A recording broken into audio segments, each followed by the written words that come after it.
Welcome to Home and Away, a Tottenham Hotspur podcast hosted by myself, Graham Spice, and Glenn Cowie, where we discuss all things Tottenham Hotspur with both the match attending and international supporters' view.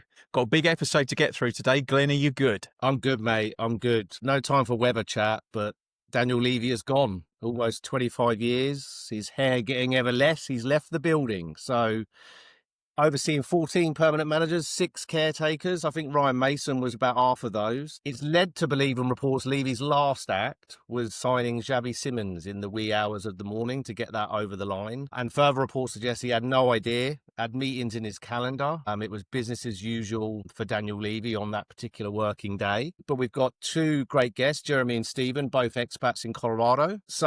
But I would say both expat in Colorado, but with very differing views on Levy. So I'm looking forward to hearing each of their viewpoints. But before we do that, Graham, what's your take on all this, mate? A crazy few days at Tottenham. Yeah, interesting week. Probably the biggest week in terms of the club as a whole since he took over. Nothing, I think, in the meantime has been as significant. I did say, if I recall, that I expect there could be changes after the window closed, and I thought they would wait because they didn't want to destabilise any transfers that were going through. There sounds like, and we can talk about it, that on top of him going, there is investment and there is naming rights, etc., coming as well. And again, I'm not surprised that they didn't say that until after the window had closed as well, because same reason. No one. It's a bit like I said with Newcastle. When Newcastle go looking for a striker after they've just sold and they've got cash falling out their pockets, and they get the trousers pulled down on the next transfer. Same thing. I didn't think, it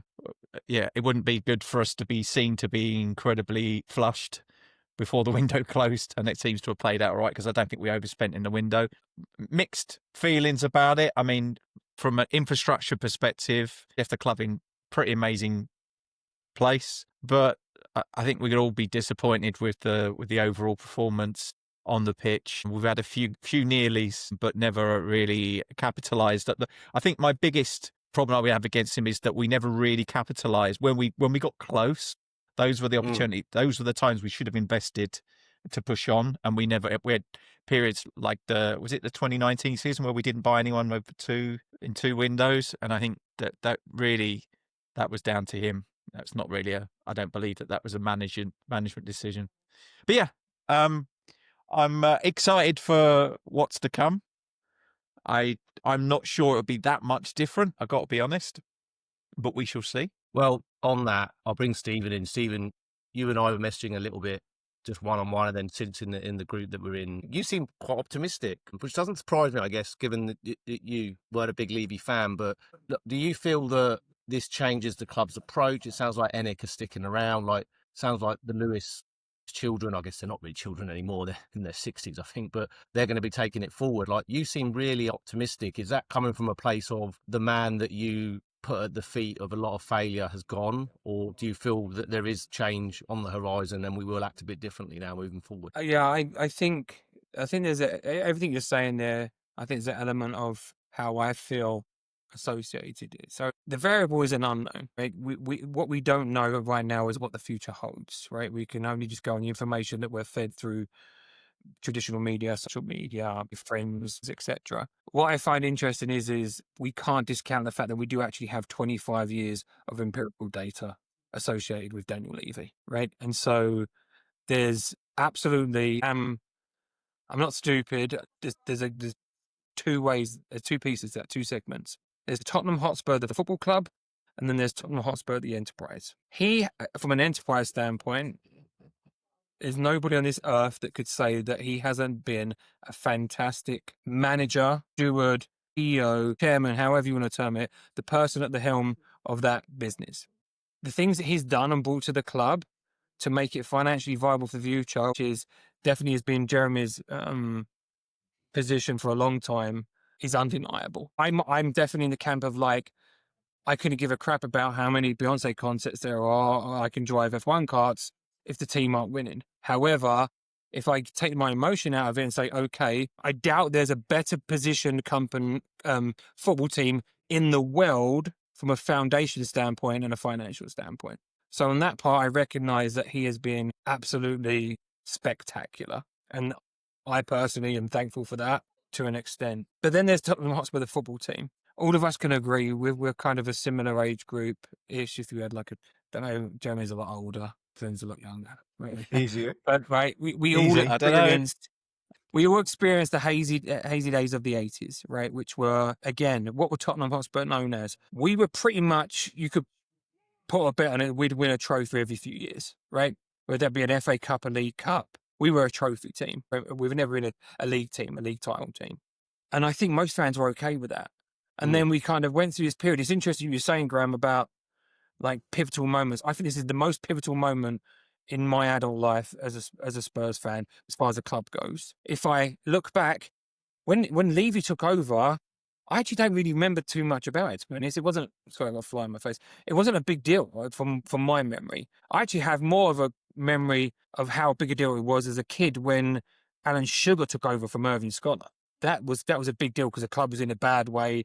There was this like new technology guy when no one knew about tech coming into it. So as far as the team, Tottenham Hotspur Football Club, in 25 years, we have the data. We've won 2 trophies. And I'm not going to discount in any kind of hierarchy of how good a trophy is. As a Spurs fan, I'll take any trophy every year. I'll take the League Cup every year. I'll be happy with that. But I've always wanted more. And it was the thing you mentioned that always got me, was it was so very obvious that he was great at leading the horse to the water, but never, ever getting it in there, right? It was never that. You've got the era in particular of Harry Redknapp when our first taste of Champions League, and we had that transfer window when we dealt with Louis Saha and Ryan Nelson, right? Then you had the Pochettino famous interview, like, we have to go through a painful rebuild. And what happens? We go on like a 2-year sabbatical from transfers. There was always that obvious, right? None of us have inside knowledge. None of us do. None of these ITKs do. No, but I don't believe anybody has the real inside knowledge. But what is very obvious from the outside is that we had a transfer policy consistently since the opportunity for Spurs to really go on and push on and challenge for titles back in what, what am I thinking here? Probably 2012. It's probably About right at that, that point yeah. of time. First, yeah, probably 10 really, yeah. Well, 9, And we 10. never did. We chose the cheaper options in the players. We obviously had a wage cap that limited our ability to attract players. We then always tended to go, okay, we've got £100 million, rather than go and buy maybe two £50 million, £50 million, I've got to say pounds because I'm used to saying dollars, £50 players, we're going to go and buy 4 £25 million players with a potential sell-on value. People with potential, that's what always got me. So kicking this off, I think that's where my position is. I think he did an absolutely terrible job and was far too involved in Tottenham Hotspur, the football club, and its potential to win trophies and have success on the pitch, but did a polar opposite, immense, spectacular job of setting us up for the future. And I think the timing for this is, I am super excited about the future. I can't quite put my finger on it. I just feel like it's going to be different. I'm choosing to believe the information. I've just seen the interview with the new CEO. You've seen a club statement come out yesterday as well. They've even openly said that, okay, Amanda Stavey had a group and another group in China that indicate they want to buy the entire club. And they said, absolutely not, we're not for sale. I'm hearing it on good authority that the naming rights have been signed up. And so there's a good chunk of money there. And very likely, I think, if ENIC are going to stand by what they say, which is we're not going anywhere, I think the next option is then they will basically sell a smaller interest in the club and raise capital for that. So based on the interview the CEO gave, he said the Lewis children and the grandchildren are lifelong Spurs fans. They're generations of Spurs fans. They want what us fans want. They want success on the pitch. And they've made their decisions based on that. And they are going to be backing the now hierarchy and the infrastructure at the club from the football team standpoint. So, yeah. No, good. Thanks, Stephen. And you'll hear from me in a little bit on some of my views. But Jeremy, let's chat to you, mate. I know that you've backed Levy. You've met Levy, as have I. Not maybe to the depth that you have, because I think you spent a bit more time with him than me getting a cheeky little photo with him in a restaurant, then another one in San Jose. But your view, mate, in terms of the last 25 years, or the transfers, or the perceived, like Stephen mentioned, being let down by him. Where do you sit on that? Well, first of all, we've got a really interesting time going on here, that's for sure. And I think I'm looking forward to hearing the unraveling of what actually went down with this whole situation. Because let's not forget, Josh Levy, his son, is also a seriously high-ranking partner at Tavistock, which is the main Yeah. investment company of Co-CEO, apparently. co-CEO. So he's there along with the, I guess, the grandson of Lewis and his wife, and then the 2 kids from Lewis. So they're all pretty tight in there. So Josh is in there as well. So it came as a bit of a surprise how that all came down. So I can't wait to hear how that all happened. But getting to the actual situation, first off, I knew Steve. Steve, I thought of you immediately because I know how much of a fan you are of Mr. Levy here, and I knew you'd be excited about that. But I hate to burst the bubble, but I still don't know how much of our failings are down to Enoch and not necessarily Levy. Joe Lewis didn't really have a lot of interest in the actual football side of things. And supposedly, on average, he invested about £5 million a year on average. So his investment was minimal. So Levy was basically instructed with building a business from the ground up. And let's not forget, they paid £90 million for it, wasn't it? Was that I the think amount? so. Yeah. It You was remember? 200 Something like, million, wasn't it? Oh, no, 20, that sorry, was, 20 million?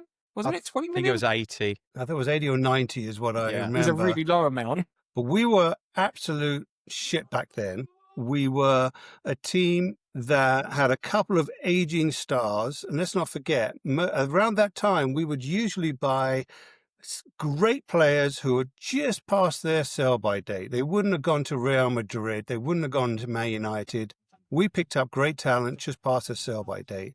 And I think we had a good strategy to build the club long term. And I think Levy deserves a lot of credit. But now we're going to see what Enoch's all about and whether this was actually Joe Lewis was the bigger problem or Daniel Levy. Now, where I think Levy is the problem is his negotiating positions were too strong at times. We know that. We've heard the quotes from Ferguson. We've heard the quotes from people who didn't want to do business with them at all. So by taking that out of the way, maybe we have a clearer path to securing the players we want. But this last transfer window seemed to be a real turnaround. We were going after the big players. We were going after those. We weren't really messing around with the money side. We paid the release clause for Morgan Gibbs-White. That got screwed up. Apparently, the Eze deal was all done, but he was just waiting for Arsenal, and he contacted them to goad them into it. So we were always going to get screwed on that deal. But then he made sure the Simmons deal happened. I mean, we signed some decent players. We've seen a change for sure over the last couple of years, a little more focused. I also have a bit of a problem blaming Levy for everything on the playing side when, Stephen, as you just said, we were a cup team back in the 80s and the 90s, etc. The best you could hope for was the occasional really strong cup run. That was it. FA Cup was the dream. League title, forget it, wasn't happening. It was never going to happen. And the idea of qualifying for Champions League even, getting a top 4 finish, was unthinkable until finally it all came together. And at that point, there was a clear plan and a clear path going forward. Personally, I want to see us challenging for the league every season, which obviously 17th does not help with that. So I can understand why Ange had to go, and I did think it showed a lot of promise as to what we really want. But let's not forget, under Poch, what did we finish? Second, third, and then second again? Mm-hmm.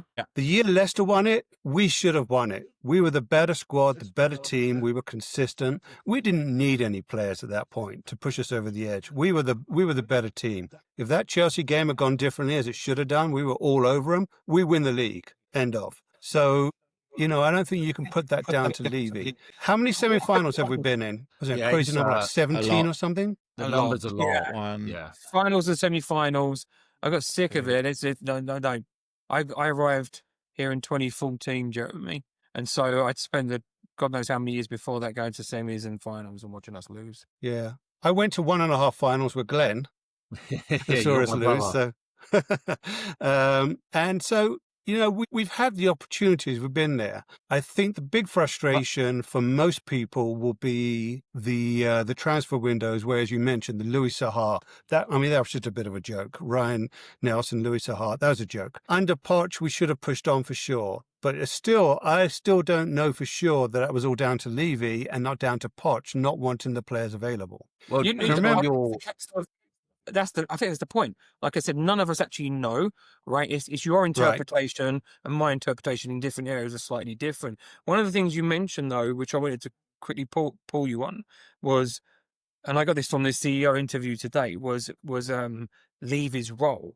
And it was very clear in that interview when he said to him, he's like, listen, Levy was an executive, right? He was full-time, hands-on every day, involved in Tottenham every minute of every day. He said Peter Charrington is a non-exec. Essentially, he's going to be Yeah. a part-time chairman of the board, not involved with the club at all. That is a huge change. That is an absolutely huge change. And again, I can only make some assumptions based on seeing the last 25 years under Levy, what our transfer policy is, the types of players we went for, etc. So I don't disagree, Jeremy. Your interpretation, it could be right and mine could be wrong. There's a couple of other things as well. I think he recognized a couple of things we had to try and change, which was progressing more through the youth system. And I think we tried that. And I think we brought in players like Winks and etc. Obviously, Harry Kane is the most famous example, but we had quite a good bit of success at one time. But then it became clear that wasn't going to necessarily get us all the way there. And then the stadium was the big one. And that was, I mean, Levy took 10 years out of his life dedicated to that. And his whole mission was setting us up for the future and giving us headway with the revenues to be able to compete and invest the money when we do have the money. And he understood that the revenues have to be there. And it's all well and good saying, let's go after that £60 million player. But if that player wants 250 grand wages and Man City are going to pay it and Chelsea are, we can't afford him. We didn't have the revenues for that. So we were kind of handcuffed a little bit by our financial situation. Whether we invest or not is another story, but there's a limit to what we could do without having someone like Abramovich there with the deep pockets, or the Manchester Cities of the world with unlimited funds and willing to bend all the financial rules. So I do believe he did the best he could in the situation and recognized where we had to go. And I believe he built us a stadium that is just unbelievable with the multiple revenue streams to allow us to compete on the field. And I do believe he always wanted us to. I never think he wanted to settle for us being second or third best. I think he wanted that league title there. But I also think it was time for him to go because I think you need a different structure. Any business can be run a certain way until you reach a certain level. And when you reach the next level, you need people who can run it at that level. So everything you say, Stephen, is 100% right. He was too invested in it at this point, too emotional at this point. He ran it like a family business. He was literally in control of everything. And I think that was, to really grow, he needed to be able to delegate the responsibility for doing more to more people and not be the marionette in the background touching everything. And I think why having a non-exec chairman will be a good thing, because it will allow the operating executives to get on and do their jobs. I hope that makes a difference, but we'll see. You made a good point as well, but by the way, Jeremy, about we'll find out whether ENIC were part of the problem or not now that he's not there to be the fall guy for them. Yeah, because the eyes are now going to be on them, Graham, clearly, because he's now not just kind of a shut. But my point is, they had 24 and a half years to make a decision to get rid of him if they thought he was mismanaging the club. I don't think they thought he was mismanaging the club. I think maybe the last 2 or 3 years, probably since Pochettino, since the stadium was built, I think we've kind of like meandered a little bit. I don't think we've had a clear direction. We jumped around with styles of manager, approaches to recruitment. I don't feel like we've ever had a clear strategy. And I think maybe that was the thing that we never looked like we were taking any steps forward. We seem to have gone backwards quite a bit until obviously last year where we won, but we still had a bad league season, but we won a cup. But I think we've just seen a bit. The cup was amazing. Let's not kid ourselves. There was a ton of luck involved in us winning that. We played a really bad Man United team. We had some very favourable ties to get there, right? But do you think on that? But do you think on that? And I'm not going to disagree. I think the Frankfurt away game was probably Ange's best kind of tactical setup for us. But do you think if I go through Levy's era, right, and I'll come full circle on my response to you there, but 2002 League Cup runners-up, 08 winners, 09 runners-up, lost on pens, 2010 semi-final, lost to Pompey, FA Cup semi-final 2012 beat by Chelsea, 2015 League Cup lost to Chelsea, 17 FA Cup semi-final lost to Chelsea, some players left wing-back, 2018 went 1-0 up, Dali Ali lost to Man United. Champions League final loss, League Cup semi-final loss 2025, and then obviously the Europa League win. You say, let's not kid ourselves, there was a lot of luck involved there. Do you think we weren't due some of that luck? I mean, in terms of, Oh, if I go through 100%. that list, could have been very, very different, right? 100%. You and I and every legit Spurs fan, probably at that moment, we didn't even care about anything, right? I burst into tears. So it was like this visceral reaction to it. You and I was WhatsApping each other on the video, right? Just after. You was half cut, but it was Half. my Three and a half. response. My response to that, Glenn, would be in all those finals. What if there was those two players that were top draw that we paid for? Would we have won them? I think that there was at least 3 or 4 of those semis or finals that we lost where it was absolutely nothing to do with Daniel Levy and it was bad decision making by the manager. But you could even say the Champions League final, playing Harry Kane, who's clearly not fit.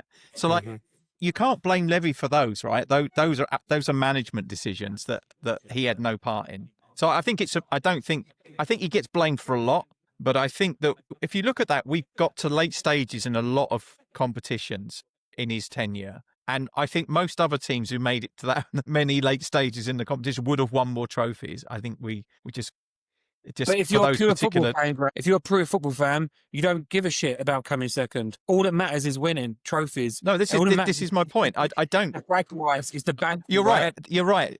I completely agree. But that's not on him. In my view, I don't think most of those losses are not on him. I sit somewhere in the middle on it. I think to Stephen's point, the Kane situation where if anyone's Pochettino, including the 4 of us sat here, does any of us not pick him? I don't know. In that moment, like to say, there's your best striker in the biggest game in the club's history, because it was. He's like, on the bench. He's on the bench. I know, Put him on the but then bench. I agree, but it's like, I think Pochettino was damned if he didn't, damned if he didn't. Because he could have bring him off the bench and it could have been the same outcome, right?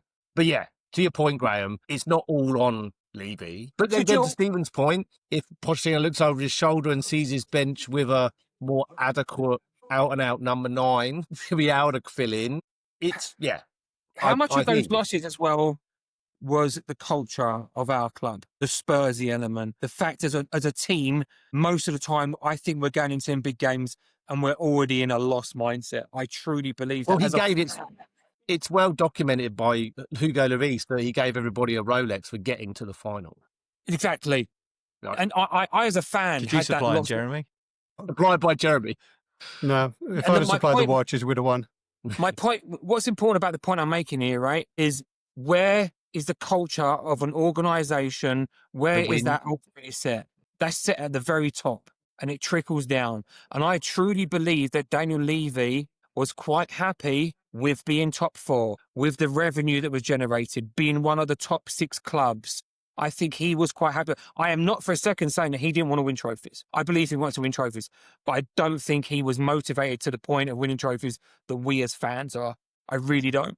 And so I think it was that culture that was set from the top down that contributed to what ultimately became the term Spursy. It didn't exist before Levy. I think there's got to be a little bit of reality about this situation at that time. There was so much money in the Premier League, for one, but there was so much more money just with Chelsea and Manchester City. Once they got their grip on everything, there wasn't a lot left for anybody else. I mean, look at, even Man United after Fergie, they collapsed completely. Liverpool had a few rough years in there.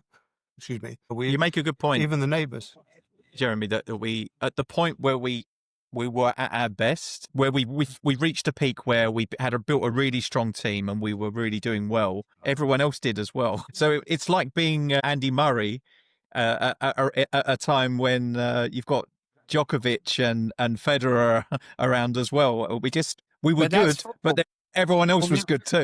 Everyone's strengthening. It's happening right now as it was. It's an arms race, right? It's always under red. Everybody's strengthening. And there's always going to be those in modern football. I don't think we're ever going to get away from the fact there's always going to be teams that are going to be higher benefactors of their ownership structure. Right? To your point, to Jeremy's point, it's now the minute Newcastle are allowed to spend, I'm scared at what they're going to spend. Right, and now attracting someone to live up north in Newcastle is a very different discussion with a top player than it is with asking them to live in Manchester or London or even Liverpool, right? But we're never going to get away from that. So if it's like, again, I go back to my point. My assumption is if only we did get those 2 or 3 extra players when at the time that we really, really could have pushed on, you may be right, Graham. We might have been, okay, Poch gets what he wants. Okay, Chelsea are just throwing money. Man City are just non-stop spending still. They're like unbelievable and unbeatable on the pitch. Maybe we wouldn't. But maybe we would have got a League Cup. Maybe we would have got an FA Cup. Maybe we would have got a UEFA Cup or European League Cup. I That's guess kind of like where I was always at as hindsight's a wonderful thing. We'll never know, right? It's The one who interesting. gets labelled with, and I've had my statements about it, I've called it like a lack of judgment, but if I sit on the other side of things, objectively, hiring Pochettino, if you're looking at a manager that's lost 2 semis and 2 finals, let's not forget the context that led into his firing, where we got pumped away to Brighton 3-0, and then I think it was 7-2 at home to Bayern Munich, all off the back of not winning. I was there for that one. Yeah, not winning semis and not winning finals. Objectively, you could sit there all day long and say Levy did the right thing by bringing in a winner, because he did. He followed it straight away with Mourinho. No one can question the pedigree of the managers. That's for sure. I mean, I can't even. But it's a very different. It was a very different managerial appointment for that, because he wasn't our first choice, right? Who was it? We were Van Gaal, wasn't it? We were originally dancing around Van Gaal before he went to Man United. Yeah. But my point is, De Boer, I think we even talked to. Yeah, I remember that. But my point is, he looked at it objectively and said, we're not winning semis, we're not winning finals. We've got a guy here that's emotional and very attached to the players. And I'd love to see him come back one day and finish the job, because I really like him. Might happen sooner rather than later, the way that the US national job's going, right? Yeah, right. But did he look at that and say, look, I need to get a winner in? But then on the other flip of the coin, why would you fire a winner, was it 4 or 5 days before a cup final? So he'd done strange things. Right? That was the mental one for me. Things. Yeah. That was the sense. mental one. He must have had a real issue with Jose to do I that. reckon there was a bonus associated with it. That's the only thing I can think of. If you take that and then factor in the infamous Conte press interview, right, where Conte just lost his shit exactly. And don't get me wrong, there is an element of Conte which is camera on me. I know it creates a lot of drama. He's done it at Napoli already as well, hasn't he, on occasion? But the point is, I think a lot of us fans, again, rightly or wrongly, especially the camp that I'm in, which is the very emotionally I'm not a very stable fan, right? My emotions get the better of me, I'll admit to that. But no, I loved that interview because I was like, he's actually calling it out. All the stuff that I have been thinking, he's validating me. That's where I was so bought into that interview. And he absolutely called Levy and the ownership and the board out. He called out the culture of Spurs. And then he even went down to the players, right? And that for me, sorry, go ahead. I understand what you mean, but I had the exact opposite reaction to it. I got emotional about it as well. But how dare you fucking criticise my club? Is what I felt like. I felt really, really angry about it. But I just felt that I think he hadn't earned the right to have that to talk like that. He made it about him rather than he did. But arguably, Ange Postecoglou did exactly the same thing, but he did it in a way with grace, a bit of human element. Because he was saying all the things fans have been saying. We're not winners. Yeah. I don't see any pictures on the wall of second place or runners up. We want to put one up as winners. And he delivered, right? So that was a bit of a middle finger to Conte in terms of working in the same constraints with the same guy. Yes, we finished 17th. Well, I think there's tremendous context with that. And he delivered. He fucking delivered. Yeah. Can I address what Stephen said earlier on about us being Spursy and everything else and not having the mentality? I actually agree with that entirely. And I think that's what made Ange so refreshing. When he came out and said, I always win a trophy in my second season, he made the players believe that this happens. It does happen. And how many of us, hand on heart, can truly believe about midway through the season, as bad as it was going, I believed we were going to win the Europa League that season. I just did. Because I just believed that Ange had put that belief into the players. He'd hung his hat on it. he had said, this Manifested is it. what's going to happen. And that made the players believe that it is their destiny in his second season, not his first season, not his third Well, either. We know that. there But was his a second cell in my season. body that thought we was going to win that, right? Once- And I once knew we were going to win it. I knew it.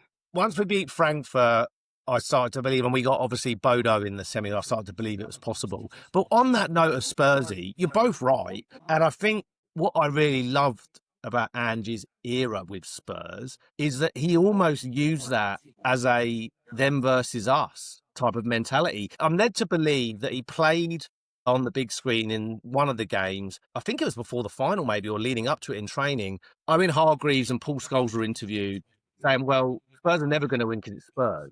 And I believe he played that to the players. He said, this is what they're saying. This is what Yeah. they think. well, Your yeah, don't Spurs- worry, lads. It's only Tottenham. Yeah. And he said, go Yeah, and prove them exactly. wrong. Yeah. So getting a bit off topic, but yeah, I think he did the same as Conte, but in a different way, right? He delivered, but then it was well documented, I think, that he said after the final, he upset many in the club in his approach. Maybe one of those guys was Daniel Levy, in that finishing 17th for the detriment of getting a cup. I'm led to believe that when the review was done on Postecoglou, that it was Levy who was supportive of him staying, and it was the rest of the board that decided that they wanted him gone because they Right. wanted to focus on all fronts, not on one. So maybe there was something there. Maybe he finally winning a trophy after so long really won him over. But Something that stood out to whatever. me on that Steve interview again was he mentions on there that going forward, we're going to be a lot more vocal with our fans. So it sounds like, because that's what Levy didn't engage, did he? What was it? Once a year? It was like the freaking Oh, Queen's. if that. It was like it's like the Queen's Christmas message, and we was all. Yeah. All the meetings were just waiting on that, or he did every 2 or 3 years, maybe a fans forum when everyone's pissed off. But just that alone, I mean, as anybody who's got a senior position at a company, if you're head of a department or you're in leadership or you're a CEO, right, you address the company frequently, right? Essentially, as the CEO, the fans are part of that company in this instance. It's not a true business per se, but we certainly are. That alone would be refreshing. Feeling like we have some transparency to an extent that a fan should have. Of course, we don't need to know the inner workings and details, but just a little bit more transparency, a little bit more honesty. Like if there was a wage cap in place, I would come out and say, as an organisation, we have a wage cap of £150,000 a week, and here's why. At least I know where we stand, because if you don't state the facts to the fans, then all we're going to do is make up our own assumptions based on rumours, pieces of information, media pieces, ITKs, and frankly, most of it's probably nonsense, as we know, but myself included. I get so emotionally invested and pulled in, and just by the nature of how we are as people, I probably get pulled in the direction of what I want to believe, as opposed to what I don't want to believe. So I think that's a massive step forward for the club if they do stand on that and are a lot more engaged and provide a lot more information. So on that, who's going to be negotiating contracts now? Is it the CEO, Vinay? You'd hope so. Should make Yeah. it. I mean, hopefully means that. Chamington.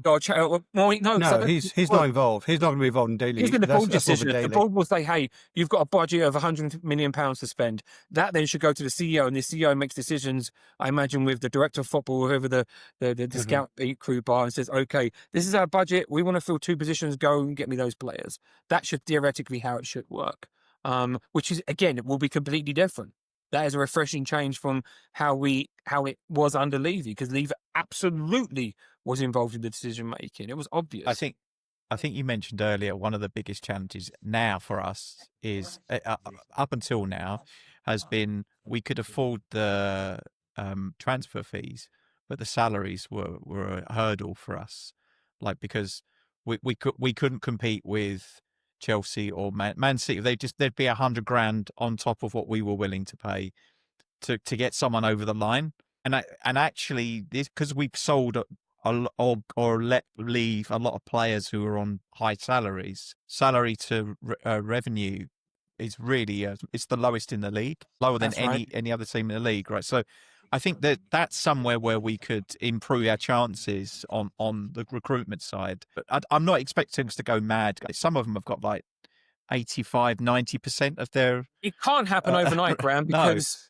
these No, are all and I'm not contractual expecting it to. obligations and business contracts, right? It's going to take time for this to play out. But And let's be honest, what we don't need wholesale change in the squad. What we need is to identify players that will improve the team, but then just cherry pick one or two really good ones and pay the money in the future. Maybe, I don't know, it feels like that. Well, that arguably, to the Jeremy's opportunities point, open up to us a bit, don't they? to Jeremy's point, this past window, we had done that. Like, Eze didn't get him, we know that. But I don't think we got Eze because I think he was always going to go to Arsenal. And then Guna, the sod him. Gibbs White debacle. And then we went and got Simmons. So I guess what I put in the room is a scenario. We're 2 points off the top in January. We're in the quarterfinals of, say, semi-final, last season in Champions League. And we're going well in, say, League Cup, and the FA Cup hasn't really happened yet. It's that type of position that we've been in the past. Yes. That's going to be the litmus test, right? And then January, we wouldn't do anything under Levy. Correct. Where fans could all see it. I think that's what we're all looking for, the change. Myself included, right? So we don't know if it's going to happen or not. I think what's interesting on that note, right? We know going into the rest of this time period up to that point, that scenario you've created, Glenn, I think I speak for most fans when I'm not going to be the person to say who we should go and get, but I'm definitely going to be the person to say of where we need to get. We have not replaced Son. We've got a couple of good potential players that maybe will come good to the point. They may come good. They're not now. We need players, if we're in that scenario, to be able to hit the ground running. I think we did a great job in getting Palhinha, Javi Simmons, kudos. I really do. I thought we had an outstanding window. And one more. We got Kolo Muani as well. Okay, Kolo Muani, on transfer deadline days, which I don't know much about him, honestly, Jeremy. So I'm just going to hold off. I'm hearing good things, and I've seen some good YouTube videos. But you could probably find some good snippets of me playing. Ryan Nelson has good YouTube videos. I think the point being is they're going to be under the spotlight now, Enoch. They can't hide from this because they know every fan is saying, okay, we know we need a left winger, we need a Son replacement. They're going to have to. Go and get Savinho, go and pay the money. If they or don't, whoever it is. Yeah. Or if the player wants to join, right? Because that is an important point to Jeremy's point. We don't know what goes on. We don't know who actually wants to join us, right? We don't want a mercenary who's just going for money, right? We actually want someone who wants to play for us. Thomas Frank seems to be aligned with the fans on that. By the way, I think I'm really excited to see the future under Frank. I think this is what's going to be really pivotal now in Enoch's immediate future. They're going to have to. Because if they don't, there's going to be unrest immediately. Okay, this is just the same thing. Nothing's different except you fired Levy, right? So we're going to find out soon. That's what I'm excited about. It's not like we're waiting for a year or two to see what is going to be essentially the leading indicators to where we're going to be in 2 or 3 years' time. We're going to see impacts theoretically immediately in the January transfer window, or we're going to hope to see them. That's going to be. I don't think we're going to see a big change. I really don't. I think the last window or two has kind of shown the direction. We've cleared out a lot of the dead wood, got rid of the old contracts. Even players like Brian Hill. I mean, we took a bath on that one. It was a disastrous deal. But we got rid of a lot of players. Not bad as in Ndombele. And Ndombele. Let's not talk about that one. And again, that was Levy pushing the boat out, wasn't it? And that was a big transfer. That was 60 mil. I think, but our transfer policy, to me, that's one of the points. Like, again, how much do we know is Levy was or wasn't involved? What we all can agree on, I'm sure you will agree on. Our transfer policy in the last, let's say, 10 to 15 years. 10 years in particular has been horrific. Recruitment's been bad. Yeah, we've had a couple of decent wins. The rest have been absolutely terrible. Now, I reckon we could get 500 million worth of players that we bought. I could do a list of players that were inadequate for about £500 million worth of players over his tenure. I'm even going back to Rebrov.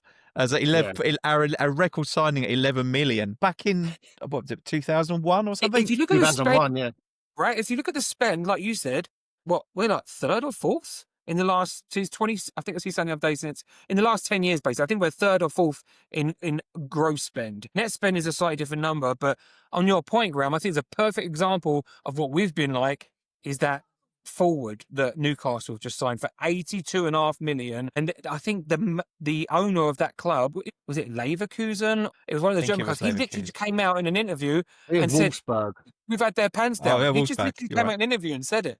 And so Yeah. I think if we could just stop those signings. I think we have.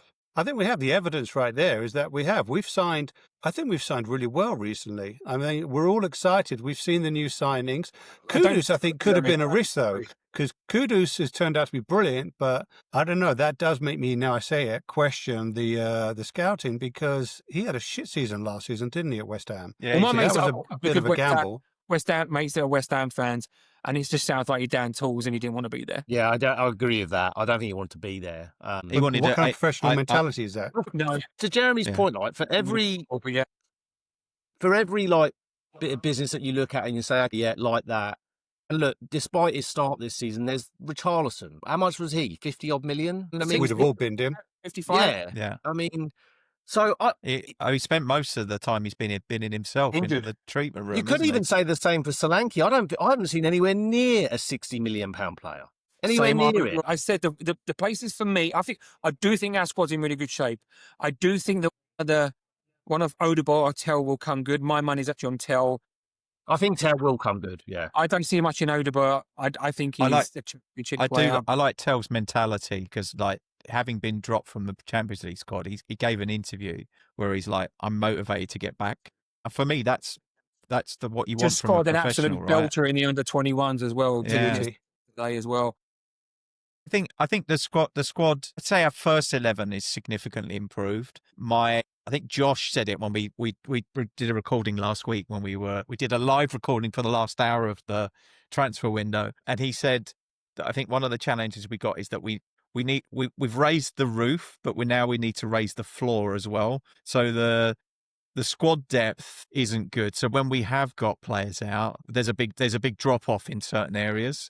So there are areas where we need to have better backups as well to give us more depth. Because I think you've only got to look at when we start to get a lot of injuries, the people that come in aren't as good. And even I would say that the PSG game, the last 20 minutes with the subs came on, the drop off was massive. Oh, it's huge. Yeah, absolutely, I agree. But we've made those late signings that may make a slight difference, right? I do agree with what you're saying, Graham. I think we've got a squad that's like top 6, top 8. Kind of that area. I think our squad is. I think 1 or 2 significant signings. Then when you do have a left winger like Tell coming on, I think it isn't so much of a drop off. If you have a starting striker, Solanke for me should be coming on. I know we paid 60 million, which is insane money for a sub. I think I'm with Glenn on this one. I do not think he's a £60 million striker. That's not his fault. I think there's the right back's an issue because Jed Spence is a much better left back than he is a right back. So I think people talk about the left back. I think we're good there because we've got Adogi and Spence. Spence for me is half the player as a right back. Hasn't been dribbled by Bournemouth. He had the England call-up curse, didn't he? But yeah, but no, he's been great. Yeah. I think midfield we're in good shape. I think centre backs, blimey, I'm surprised with that Vuskovic go. What I've seen of him, that kid is good. I'll put it out on the World Wide Web right now. He's going to be world class. Yep. Every bit I've seen him, I'm like, so I think we're actually in really good shape squad wise.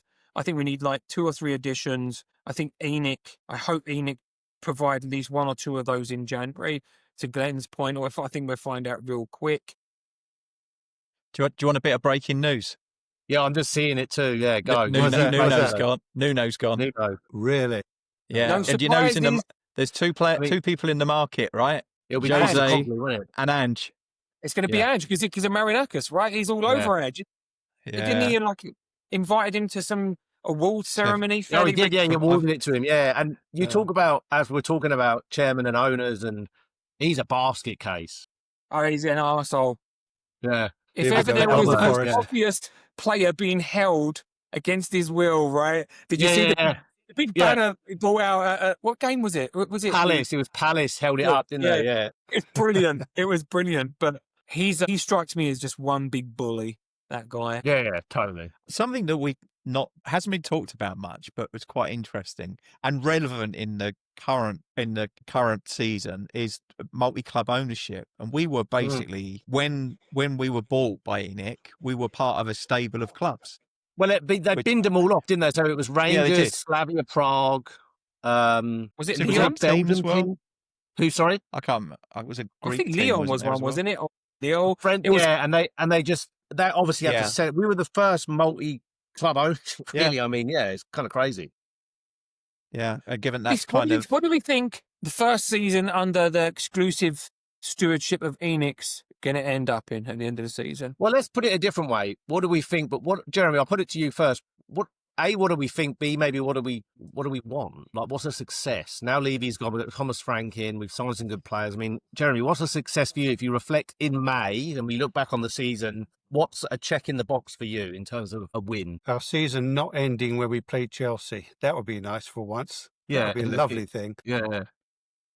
I would say we just all want to see progress, don't we? And we want to see the club not holding us back. So just to finish up on all that subject, we're saying, like you're saying, that if we're doing well, let's say coming up to Christmas, what do we do in the transfer window? That shouldn't be a conversation. We should be planning what we need to be a title winning team now, what we need to do in the window. And it should be irrelevant of whether we're 10th or 2nd or 1st. Doesn't matter. We should be the only planning thing that what we changes need. that. Anything that changed that is injury, right? I completely agree. Like we know the positions that we didn't manage to get in the summer, and those are the ones we should be working on already. That's been one of my frustrations, I think, with our whole transfer policy is that I had this. It got to the point where I was sure that Levy only signed players at the end of the summer, so he didn't have to pay them across the holidays because it made no sense to me to not give the manager all of the players at the beginning of pre-season where he gets the chance to coach them and train them ready for the start of the season. Like we've now got, he's got players going into a West Ham game, 2 players that have never played for us and they've been away on international duty. So like, I don't understand. Well, to your point, Graham, doesn't right? make sense to me. This transfer that we just had, and I think it was a fantastic one. First, start by saying that. But it was still another one where all that Levy did was feed fuel to the fire of the rumours and the assumptions. It's really difficult to do. It's hard to make it happen. There's so much going on. There's all these variables, and then Arsenal, Man U, Liverpool, like bam, bam, bam, players signing them in 2 days. And again, I don't know the back ends of it, but if you look, the optics of it was not good for Levy. It was like, why? Why? Everyone's like, why? Why is it? Why are they getting it over the line? He's definitely got. It's over the line in what? In less than 24 hours. Before the only reason why they signed Eze was because Havertz got injured. But they made that decision in like 24 hours, and the deal was done. Yeah. Whereas Maddison was injured for like 4 weeks. I'll be glad if that's no more. If we the rumor comes out that we're interested in Glenn Cowley and then we've signed him in 72 hours. On the Eze deal, I don't disagree with that sentiment that it happened very quickly for Arsenal, but I also feel, was there a certain element of persuasion needed from us versus them? If they the player maybe not wanting to absolutely come and wait to see if he call from his boyhood team. I've got nothing against Eze. Fair play to him. Parish wanted to keep Eze for the qualifier for the Conference League. That was one thing. And Parish, and I think this is where it comes back to Levy, I don't think he's in the wrong here, but his actions in the past would ever have pissed off Parish because he wanted to screw with Levy. There was no doubt about it. He was messing around. And I think I honestly think he was just using Levy to get the price up so that Arsenal would come in and match it. And if Tottenham were not involved, then it would have been a much lower fee because Eze wanted to go to Arsenal. Levy probably got Palace an extra 10 million for that deal, I would suggest. I think you're right, Jeremy, and I think he publicly mugged him off. That's exactly what he did. But this is I think we've done it twice in the past to Palace, right? So going back to what's his name? We had a couple of players where we took them to tribunal over a couple of young players and ended up John Bostock was John Bostock, 700 grand for John Bostock. Yeah. So like I can imagine. I know he probably wasn't in charge at the time, but there are clubs where they've got long memories, I think, of having to deal with him in the past. So they almost see him coming and they expect everything to be difficult. So like maybe that. Let's give him some credit. I mean, look at Xavi Simons, right? That deal. He was supposed to be going to Chelsea. And we were linked with him early on in the season. I remember having a chat saying, this is the guy I want. We were linked with him early on. And apparently we talked and Chelsea were just there and they're going to pay the money. And it didn't seem like it was going to happen. He was happy with the deal. And then they were the ones who dragged their feet. And so Levy stepped in, got him on a plane, and apparently kept him up to 4 a.m. to get a deal done. So he made that happen. So that's almost Mariakis style. Yeah, it really is. You're not leaving this room, mate. Sleep deprivation. And the Moani deal was Juventus dragging their feet. Yeah. He wanted to go to them. They had a deal in plan, supposedly, and they ended up screwing up. And Levy stepped in and very quickly made that deal happen, even though it's just a loan. But that really, that he was a player that I think is going to be very useful for us this season. But I don't think we have an option on him, though, do we? No, No, not we being don't. able to. I think what I read is when the window opens in January, apparently there's a clause in there where we can go negotiate and get an Okay. option. I think I s- once all is said and done on Levy, every fan has to agree on his legacy is the foundation from today going forward. The past is past. We can't change that now. As much as I might be angry and pissed off and spent 25 years, most of it being pissed off, that can't change. But the fact of what he's left us in the position is, I think we're Enviable. in a good place. I mean, We're in a if you- really good place. I think there's been a lot of decisions that I was pissed off about, individual things, but at a macro level, his ownership was successful in that. If you recall, we had previously. So at one point, we were owned by Sugar and Venables, who turned out to be a wrong and who was in a lot of financial problems himself.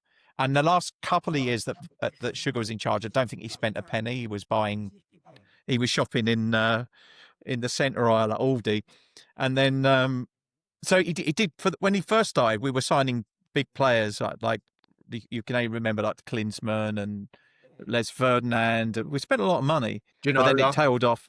And then before that, we had Scholar, who was just a crook, and we had success while he was there, but it was all on the tick. We basically Yeah. He's also one of those people who tried to probably a bit of a groundbreaker in that he tried to diversify, but like he owned out the kit company, right? So it just didn't work. But we've had if you could say that we've had a period of real stability where we've never had any financial issues. That was the other thing. You forget under Sugar that we actually got fined as well and points deduction, and he took them to court. So we've never had any of that, none of that sort of the theatrics, Drama. none of those problems. It's been vanilla and dull and stable, and which I think the problem is there'll be a whole generation of football fans who have only ever experienced that. So they won't have known about all of the shit that went on before that and how precarious the club was at certain points, even in my lifetime, right? In all of our lifetimes. And Jeremy's raised that international fans, right? Yeah. International fans almost exclusive. You're not going to know any of that. And actually, you make a really revenue. It's something I wanted to mention, that the fact that we have such an international supporter base and how much work the club does to facilitate that is really that he could take a lot of credit for that. Yeah. I mean, the amount of all of the Koreans you see at football matches and all of the international supporters groups, many of whom we've had on here, all of that is because of outreach. There's a lot of outreach from the club. There's a lot of support for those organisations. So I think that's a real positive thing as well. Even like the women's team, the creation of the women's team and the support it's had, it's not been super successful yet, but the fact that it went from nothing to a WSL team. Yeah. There's a lot of things I think, although he doesn't like talking, I think the club does a lot of community stuff as well. Like they run a college, they do did work during lockdown on food banks. All in all, I would say, as a custodian of the club, he's done a lot of things that I'm quite proud of and quite happy about, except the bit on the pitch. So yeah, I fair play to the guy.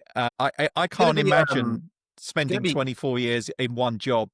Well, yeah, whatever you think of the guy, it's going to be mighty strange when we're watching a game on TV or whatever, or there, and the camera pans to him, because that happens often, right? He's not going to be there, so it's going to be strange. Well, he might be. If you think of his role, right, just basically he was the chairman but CEO of the company. If he's a CEO of the business, he's done fantastic and he deserves his tenure. If he's a CEO of the football team, he should have gone a long, long time ago. Yeah. But then we wouldn't have this foundation. I think this change arguably could and should have happened after the 2019 Champions League final loss in terms of a bit of a restructure, but it didn't. We are where we are. Hopefully we can kick on. But Jeremy, I think you were going to raise a point there, mate. Yeah, I think it's just exactly what Stephen said. We should feel very proud of what he has accomplished. We can challenge the things he didn't accomplish. I don't think it's for want of trying. But the biggest thing is we have a chairman that's now left, and we are in a position that is incredible.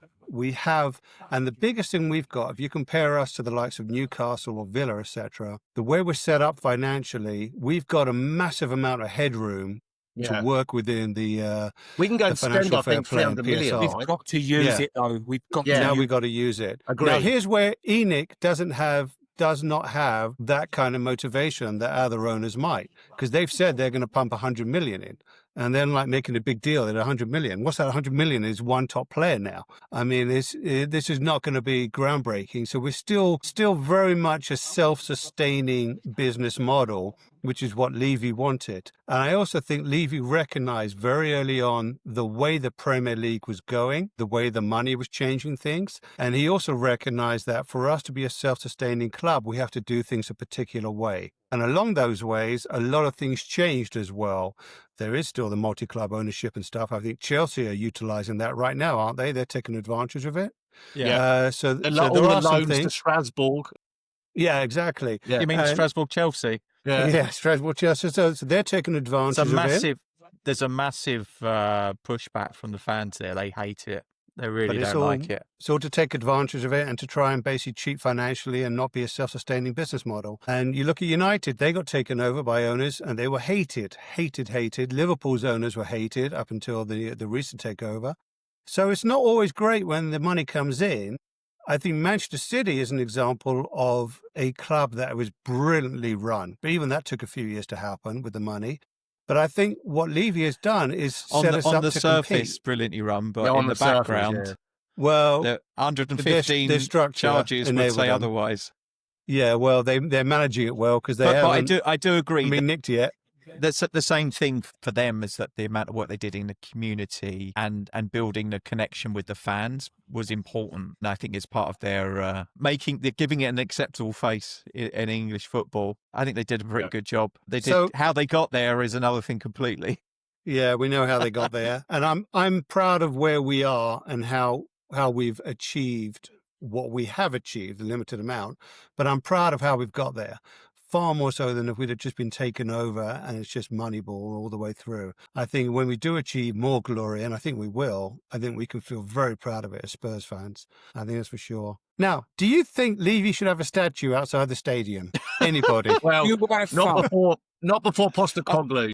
I think the stadium is his Not statue, before right? Bill Nicholson. Yeah, very good point. That's a actually. good point. Right. He- Where he are should those have their first statues? statue, and then maybe Jimmy Greaves, and then maybe Gregor Levy- Raziak. Levy should have a gate named after him, an iron gate maybe. That's about. Yeah. An iron fist. With The- his head the mounted exit on the gate? spike on top. Yeah. The exit gate. Yeah, Steve would like the exit gate. You are now leaving as Levy did. Yeah, I wanted to Yeah. just say to him on your point, though, right? That's exactly it. Right? Let's be honest. It's Liverpool, Man City, that lot, and Chelsea, right? They're the top four, right? They're the team that are distancing themselves from the second pack now, which is what, Newcastle, Villa, and I'm still going to throw Man United in there, even though they had as bad as finishes as what we did, and then Spurs. I think there's two groups of four, right? We are positioned comfortably to get ahead of that second pack of four.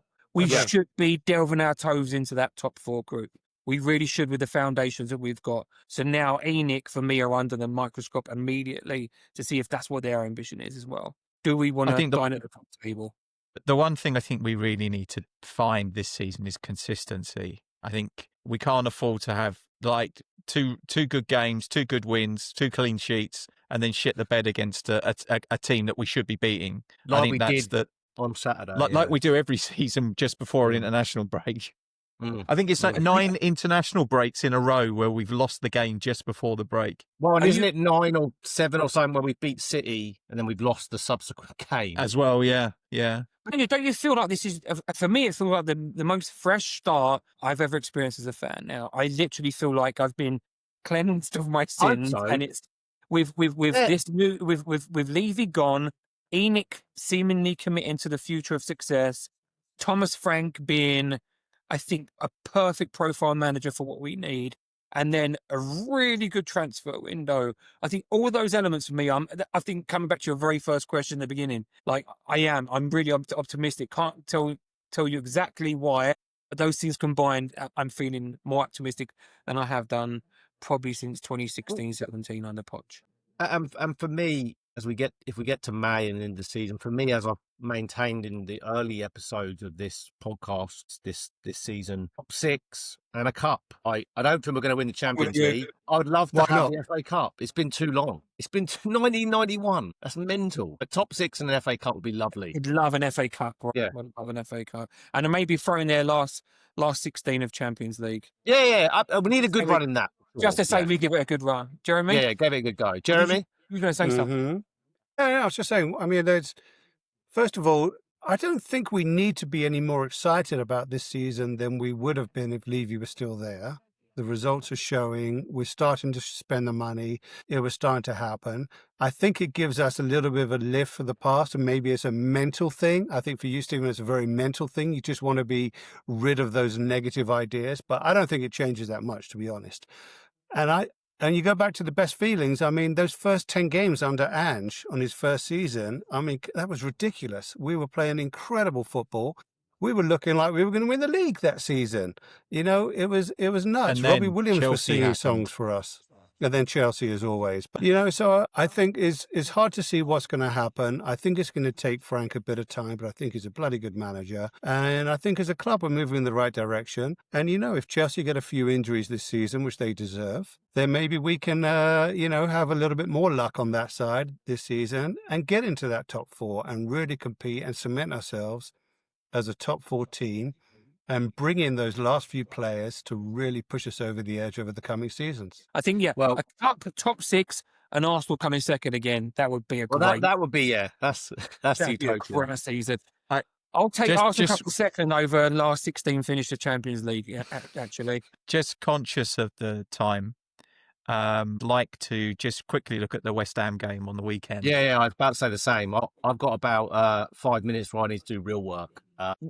West Ham game for me last week or the week before the transfer, the international break. Strange result for West Ham.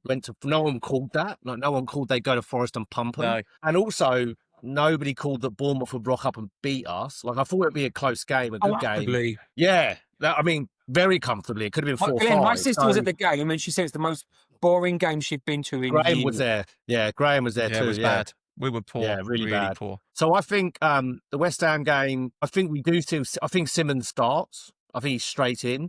I see no reason not to. I don't know about Bawani. I think he starts on the bench. I think he'd go Richarlison up top if He's fit, been in which he should training. be.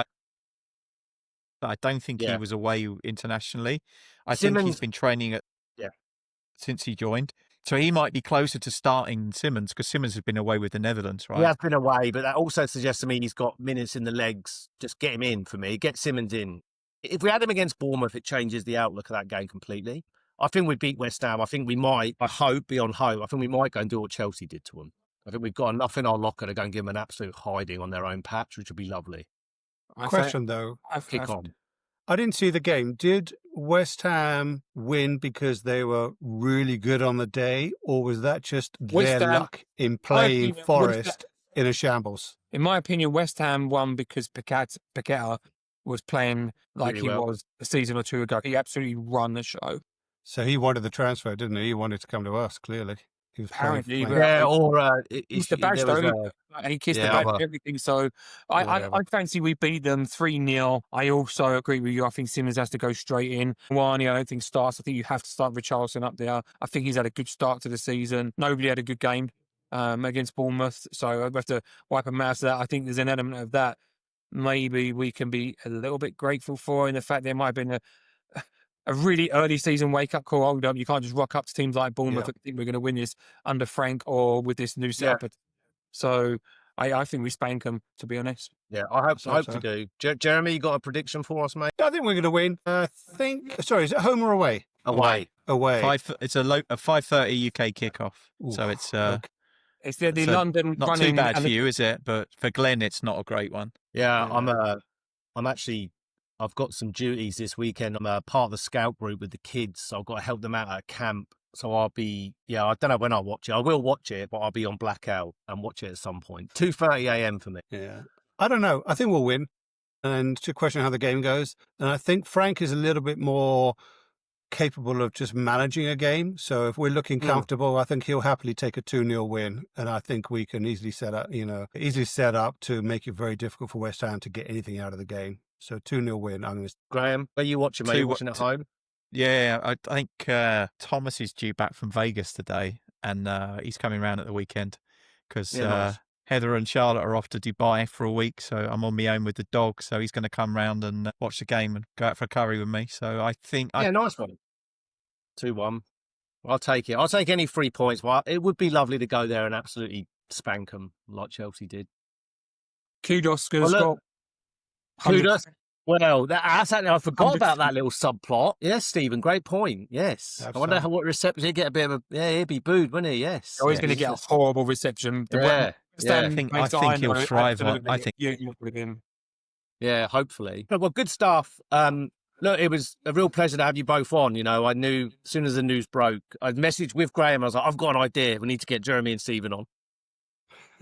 So thank you both for joining. As always from me, nothing particularly more to add other than, as always, come on you Spurs. Come on you Spurs. Thanks to everyone who's listened in. Please like and subscribe to the podcast to tickle the algorithm so that we can get in front of more Spurs supporters. And on that note, as Glenn said, come on you Spurs. Let me be the one that you turn